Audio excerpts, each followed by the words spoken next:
Oui, non, bonjour. Aujourd'hui. On a mis les meilleurs. Bonjour. Bah, Tom, tu te mets. Je vais mettre là-bas, ouais. Bonjour. Allez. On avance là, non? Ouais. Tout le monde est là, et puis on va pas attendre celui qui manque potentiellement. Je suis pas prêt. Allez. Bon, Oui, bonjour. Comment vous avez vécu cette première partie de saison? On a regardé, ça faisait 4-5 matchs jusqu'en décembre. Comment on vit ces moments-là? C'est des moments difficiles parce qu'on ne joue pas trop. On ne joue pas trop et voilà, moi j'ai toujours continué à travailler de mon côté. Voilà, j'ai toujours gardé le moral malgré que je ne jouais pas et j'ai jamais lâché. Comment on se mobilise en général dans ces situations-là? Non, il y a l'entourage qui est là pour nous soutenir, qui nous aide à garder le moral. Voilà, après moi depuis tout petit je suis un compétiteur et je savais qu'un jour ou l'autre ça allait revenir. C'est pas trop dur. Il y a des moments un peu durs. Ouais, c'est vrai qu'il y a des moments. moments. Non, c'est vrai qu'il y a des moments. C'est vrai que c'est dur, mais comme j'ai dit, je suis un compétiteur et je savais que ça allait revenir si je continue à travailler. là, aujourd'hui, bonjour Sahel. Aujourd'hui, tu te sens bien. On t'a vu rigoler ce matin à l'entraînement. Ça va? Non, oui, aujourd'hui je me sens mieux. C'est vrai qu'on est plus heureux quand on joue. Voilà, on fait du football pour jouer. Voilà, aujourd'hui ça se passe bien. Voilà, mais il faut rester en alerte parce que le foot ça va vite des deux sens. J'ai pu le voir en début de saison et là. Voilà. Qu'est-ce qui a changé avec le nouvel entraîneur pour vous? Parce qu'on ne sait pas si c'est une coïncidence ou pas, mais vous jouez un peu plus avec lui. C'est une explication? Non, il n'y a pas forcément d'explication. Moi, je pense que c'est dû à mon travail, voilà. Maintenant, il est venu avec ces idées-là. Aujourd'hui, il me fait confiance et j'essaie de lui rendre cette confiance-là sur le terrain. Vous êtes aussi peut-être un peu moins nombreux dans le vestiaire? Est-ce que ça... Peut-être, après, c'est le coach qui fait ses choix. Voilà, moi, je prends ce qu'il me donne et voilà, j'essaie d'être performant sur le terrain le plus possible. Demain, tu vas retrouver une équipe que tu connais. Hein, tu es déjà passé par là-bas. Ça fait toujours toujours un peu spécial de retrouver une ancienne équipe. Oui, c'est vrai, c'est un match particulier, c'est spécial. Maintenant, l'objectif du match est de repartir avec les 3 points. On est conscient que c'est un match important pour nous, pour rester à la course pour l'Europe. Mais l'objectif, c'est les 3 points. C'est pas retrouver mon ancien club, c'est les 3 points. Justement, pour ce match, le virage nord sera partiellement fermé. Il y aura 6000 personnes en moins, suite à une décision de la LFP. Je ne sais pas si tu as suivi, derrière l'OL. Voilà, l'OL a proposé de faire venir 6000 jeunes en situation de précarité et tout ça. Une décision qui a été refusée par la Ligue. Déjà, toi, qu'est-ce que tu penses de cette décision-là? Et ça va faire bizarre aussi de jouer sans les bad guns, sans la ferveur, sans le soutien des bad guns finalement. Ouais, si, c'est vrai, ça va faire dur. C'est une décision dure. Maintenant, on est des footballeurs professionnels. C'est à nous de se créer le contexte. C'est vrai que quand on joue devant nos supporters, on aime bien quand ils nous galvanisent, l'ambiance qu'ils mettent, parce que ça nous pousse sur le terrain. C'est le 11e homme. Maintenant, c'est à nous de créer ce contexte. On ne va pas se cacher derrière des excuses. Demain, c'est à nous de faire un gros match pour nos supporters, vu qu'ils ne seront pas là.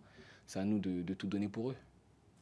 Quand on joue contre son club formateur, ou du moins un club qu'on connaît bien, on fait le vide avant le match, on évite de dire trop bonjour à ceux qu'on connaît, ou ça ne change pas grand-chose? Non, ça ne change pas grand-chose. Hein. On se prépare comme si c'était un match. Franchement, comme contre notre équipe, ça ne change pas. Après, on dit bonjour, mais après, sur le terrain, il n'y a plus d'amis. Hein. Il n'y a plus d'amis sur le terrain, tout le monde veut gagner. Mais sinon, au début du match, dans le respect, mais une fois que le coup de sifflet est retenti, c'est fini. On parlait juste avant des semaines qui ont été un petit peu difficiles pour toi au début.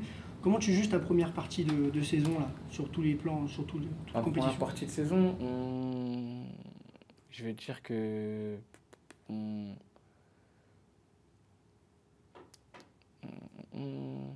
apprentissage, je vais dire ça.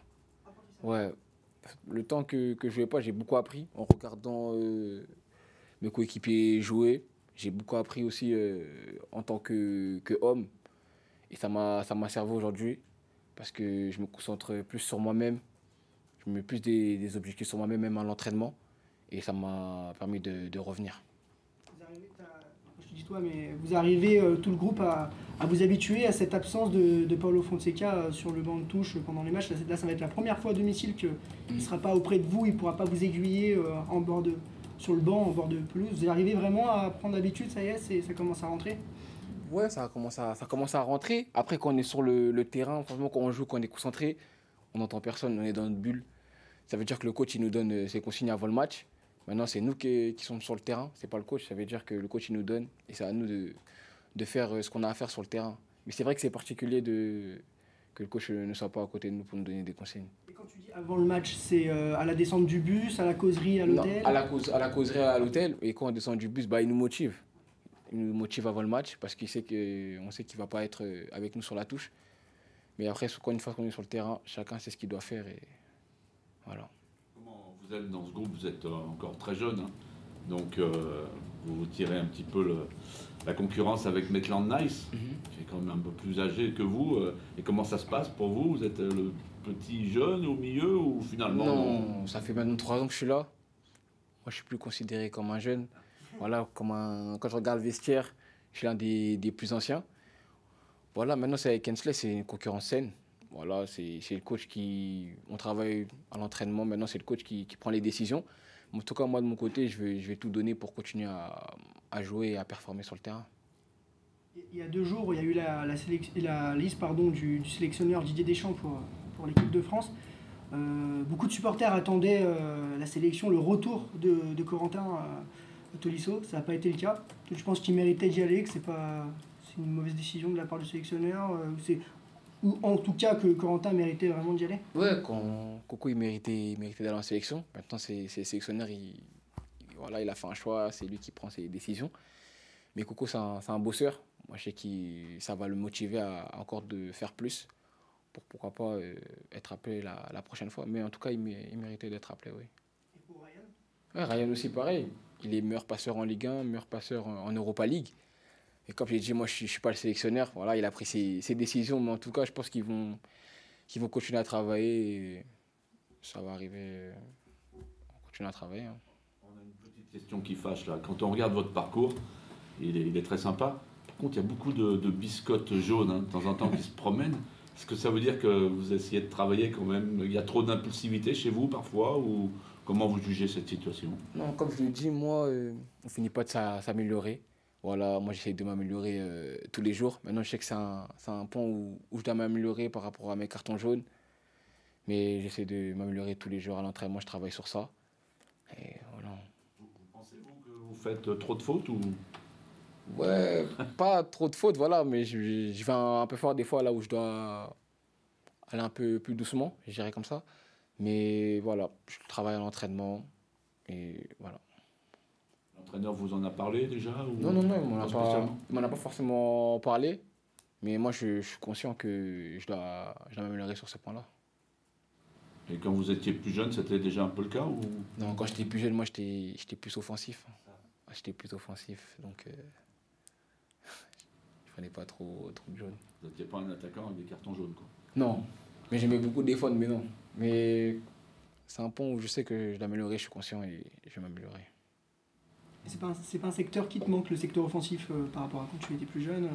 Non, ça va, parce que j'aime bien défendre, parce que c'est ma première vocation, j'aime bien défendre, je suis un défenseur avant tout.